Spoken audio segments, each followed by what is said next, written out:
আমাদের চ্যানেলকে একটি লাইক করে সাবস্ক্রাইব বাটনটা অন করে বেল আইকনটা অন করে দিন। কে হলেন হযরত আবু বকর সিদ্দিক। এদিকে নাজদি বলে একটা দেশ আছে, নাজদি বলে একটা জায়গা আছে। এখন যেটা আরবের ক্যাপিটাল, এখন যেটা রিয়াদ বলা হয়, রিয়াদ, ওই রিয়াদের আগের নাম নাজদ। ওই নাজদি থেকে, ওই নাজদেশ থেকে, ওই নাজদেশ থেকে মুহাম্মদ বিন আব্দুল্লাহ নাজদি, এই ওয়াহাবিদের সরবরাহ, ওয়াহাবিদের নেতা, এই ওয়াহাবিদের এই কাজ্জাব, ওই শয়তান নেতাটা বেরিয়েছিল নাজদি থেকে।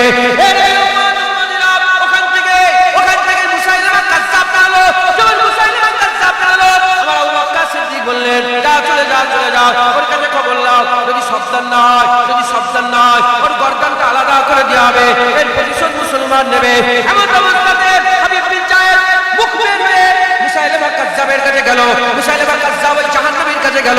হযরত হাবিব বিন জায়েদ যাওয়ার সঙ্গে সঙ্গে হুজুরকে ধরে আটক করে ফেলা হলো। হাবিব বিন জায়েদকে ধরে ফেলা হলো। হাবিব বিন জায়েদকে ধরে আর আটক করে আর প্রশ্ন করা হলো, বলো তাশহাদু আন্নী রাসূলুল্লাহ, সাক্ষী দাও আমি রাসূলুল্লাহ। বলার সঙ্গে সঙ্গে হাবিব বিন জায়েদ বলে, কি কুকুরের মতো ঘেউ ঘেউ করিস, তোর কথা আমি বুঝতে পারি না, কি ঘেউ ঘেউ করছিস, তোর কথা আমি বুঝতে পারি না। বলার সঙ্গে সঙ্গে আর প্রশ্ন করা হলো, তাশহাদু আন্না মুহাম্মদ। সঙ্গে সঙ্গে হাবিব বিন জায়েদ বলে রাসূলুল্লাহ, মুহাম্মদ রাসূলুল্লাহ।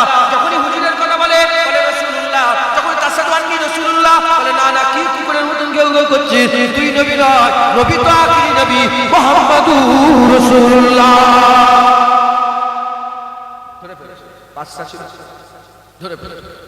ধরে ছুরি দিয়ে আঙুলটা ধরে বলে, এই বল তাশহাদু আন্নী রাসূলুল্লাহ, বল আমাকে রাসূল বল। কি কুত্তার মতো ঘেউ ঘেউ করছিস, আঙুল কেটে দিয়েছে। মানুষ তো কষ্ট হয় না, হ্যাঁ কষ্ট হয় না। বলে না আবার আঙুল কেটেছে, আর 5টা আঙুল কেটেছে, কবজি কেটেছে, হাত কেটেছে, বাজু কেটেছে, এইদিকে কেটেছে, পায়ের নখ কেটেছে, পুরা ভর্তি করে কাচ্চা। বলছে বল তাশহাদু আন্নী রাসূলুল্লাহ, বলে না হার মেনে নিয়েছে। গুন্ডা মাস্তান জাহান্নামী হার মেনে নিয়েছে। যখন হার মেনে নিয়েছে গলায় ছুঁয়ে দিয়েছে, এবার গলা কেটে দেবো, বল। হাবিব বিন জায়েদ হাসতে আরম্ভ করেছে। ওই মুসাইলিমা কাজ্জাব বলে, এ হাবিব বিন জায়েদ, তুই কি পাগল হয়ে গেলি, হাসছিস কেন? বলে আমি হাসছি খুশিতে। বলে কেন খুশি? তোমার কিসের খুশি আছে? এই গলা কেটে নেবে, তোমার কিসের খুশি? বলে শোন তুই আমাকে আটক করে ফেলেছিলিস, তুই যদি মনে করতিস প্রথমে আমার গলাটা কেটে দিতে পারতিস, কিন্তু না তুই আমার আঙুল কেটেছিস, আমার হাত কেটেছিস, আমার বাজু কেটেছিস, আমার পা কেটেছিস, তারপরে গলা কাটতে এলি। তুই যদি প্রথমে আমার গলাটা কেটে নিতিস, আমি আল্লাহর কাছে গিয়ে বলতাম, আল্লাহ রাসূলুল্লাহকে শুধু গলা দিয়েছি, এখন না তুই হাত কেটে ফেলেছিস, তুই পা কেটে ফেলেছিস, তুই আঙুল কেটে ফেলেছিস, কিয়ামতের ময়দানে বলবো, আল্লাহ আমি আপনার হাবিবের জন্য হাতও দিয়েছি, পাও দিয়েছি, দান করে দিয়েছে।